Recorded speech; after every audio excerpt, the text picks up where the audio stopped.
Le grand but de Dieu pour nous en Christ, c'est la gloire, la plénitude de gloire, qu'aucune chair ne se glorifie devant lui. Où cela se trouve-t-il? Qu'est-ce que ça signifie? Que celui qui se glorifie dans le Seigneur, tout simplement. 1 Corinthiens 1, 29, 30. Et à quoi cela est-il lié?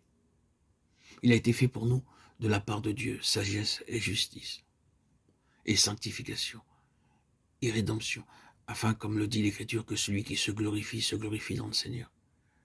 C'est une question de savoir ce qu'il doit être. Aucune chair ne se glorifiera devant lui. Je ne céderai ma gloire à aucun autre. Ésaïe 42, 8, 48, 11. C'est pourquoi tout est au Seigneur, et il gardera tout entre ses propres mains. Lorsqu'il eut compris que celui-ci était malade, il resta encore 2 jours dans le lieu où il se trouvait. Jean 11, 6. Dans l'amour, gouverné par l'amour, afin que la gloire de Dieu fût révélée, il resta à l'écart. Avons-nous bien saisi cela? Il nous faut tant de temps pour apprendre ces leçons fondamentales et élémentaires. Nous nous cramponnons encore à l'idée que nous pouvons produire quelque chose par nos propres forces, nos forces charnelles, par notre volonté propre. Nous sommes centrés sur nous-mêmes et oublions de porter notre regard vers le Seigneur. Dans notre propre cœur, où sa présence ne demande qu'à s'établir en communion avec l'Esprit Saint, qui ne demande qu'à s'épanouir en nous. Alors, nous étouffons cet esprit en portant notre regard sur les plaisirs de ce monde, les distractions de ce monde et tout ce que notre être charnel aspire.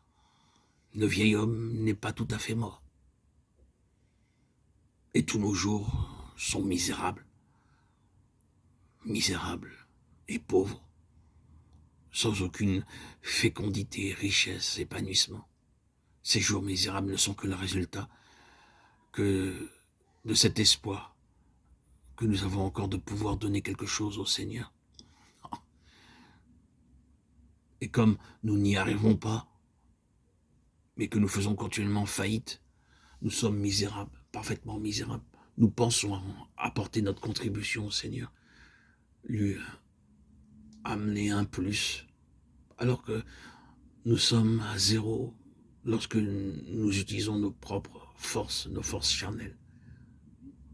Il nous faut tant de temps pour arriver à la place où nous avons pleinement et définitivement accepté cette vérité, que si nous vivions aussi longtemps qu'un homme ait jamais vécu sur cette terre, nous ne pourrions pas, par nous-mêmes, offrir à Dieu un seul iota qui lui soit acceptable et qu'il puisse prendre et employer pour notre salut, pour notre sanctification. Non, pas un seul brin. Tout ce dont il peut se servir, c'est de son Fils. Et la mesure de notre gloire suprême sera la mesure de Christ en nous, tout simplement cela. Oh, il y aura des différences dans la gloire comme une chose diffère d'une autre en gloire. Une gloire du soleil, une autre de la lune, une autre des étoiles. Oh, il y aura des différences entre les degrés de gloire. Et la différence entre les degrés de gloire dépendra pour finir de la mesure de Christ que chacun de nous possédons. Elle dépendra aussi de la mesure dont vous et moi, frères et sœurs en Christ, nous faisons réellement de Christ la base de notre vie, la base même de notre vie, de notre être, de la mesure où le principe de ces mots qui nous sont si familiers à son application en nous, non pas ce que je suis, mais ce que tu es, Christ, et toute la gloire, l'agneau et toute la gloire.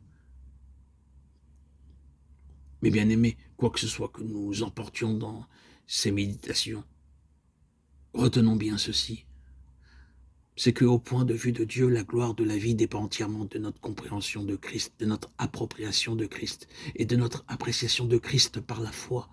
Et il n'y aura de gloire pour nous dans cette vie, comme dans la vie à venir, que sur cette base et dans cette ligne. Je sais combien cela est simple, combien cela est élémentaire.